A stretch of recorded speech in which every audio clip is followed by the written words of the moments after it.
இன்னைக்கு நம்ம ஜெயாஸ் கிச்சனில் பார்க்க போகிறது வாழைக்காய் வறுவல். அது எப்படி செய்யலான்றதை பார்க்கலாம் வாங்க. அடுப்பில் வானலை வச்சு எண்ணெயை ஊற்றியாச்சு. கடுகு போட்டுக்கலாம்.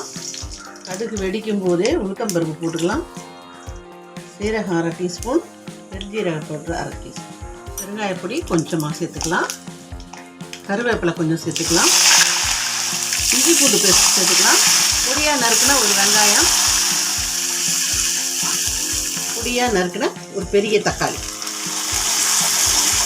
தனி மிளகாய்த்தூள் 1 டீஸ்பூன். வெங்காயம் தக்காளி வதங்கிடுது. ஒரு வாழைக்காயை சேர்த்துக்கலாம். பொடி பொடியாக நறுக்கிறது.